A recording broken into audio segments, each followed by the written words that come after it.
Saan kaya ako maghanap ng pagkain? Nagugutom na ako. Ayun, may basurahan! Ayan, may basurahan dito. May pagkain dito. Ay, ito, pansit!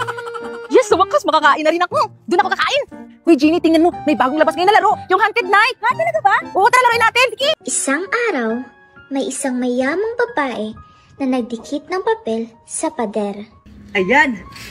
Habang papalayo ang babae, nakita ng pulubi ang poster na dinikit niya sa pader. Agad siyang lumapit at tinignan ito. Binasa ng pulubi ang poster at napansin na ang hinahanap pala ng mayamang babae ay kasambahay. At agad niya itong sinundan. Ah, ma'am! Ma'am! Yan! Ano ba? Sorry po, ma'am. Sorry! Pwede ba? Huwag mo akong hawakan. Tingnan mo nga yung sarili mo. Ang dungis-dungis mo! Alam mo ba, mamahalin tong damit ko. Tas dudumihan mo lang. Sorry po talaga, ma'am. Hindi ko po sinasadya. Sabi huwag mo akong hawakan!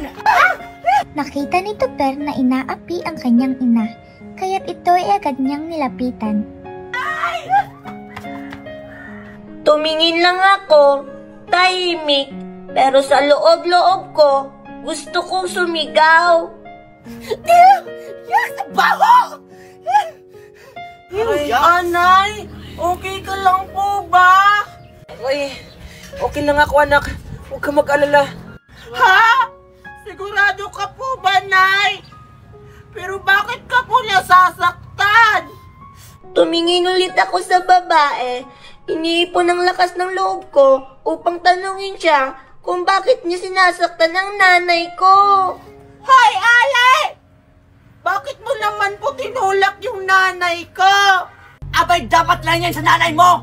Alam mo ba, dinumihan ng nanay mo itong bagong biling damit ko na Chanel! Pero damit lang naman po yan! Bakit mo naman po tinulak yung nanay ko? Tingnan mo nga po yung damit ko! Punit-punit na! Pero sinusuot ko pa rin! Tama na yan, anak. Hindi ko alam kung bakit hinahayaan lang ng nanay ko na inaapi siya. Pwes! Huwag niyo akong itulad sa inyo, mga pulubi! Babe, what's going on? At biglang dumating ang asawa ng mayamang babae. Babe, look! Tingnan mo yung baong bili kong damit na Chanel. Dinumihan ng mga pulubing yan! Tumingin ang mayamang lalaki sa mag-inang pulubi.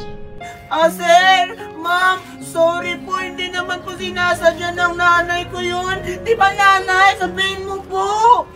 Nagulat at natulala ang nanay ni Tupper dahil kilala niya ang lalaking nasa kanyang harapan.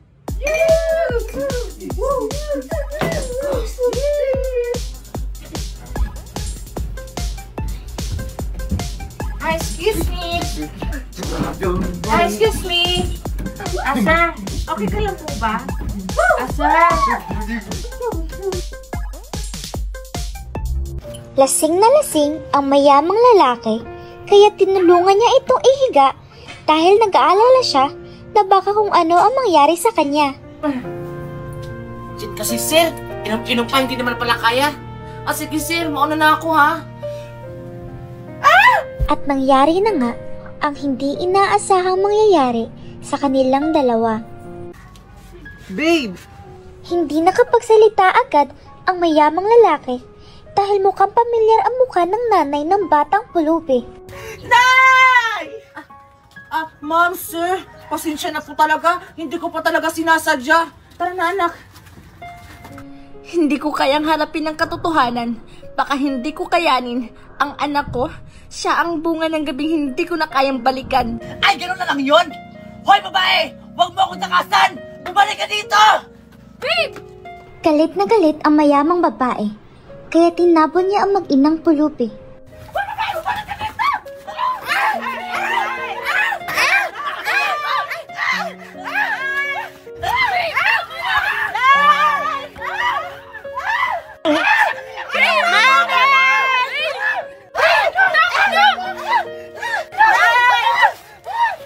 Matapos ang lahat ng pananakit, tinitingnan ko ang nanay ko.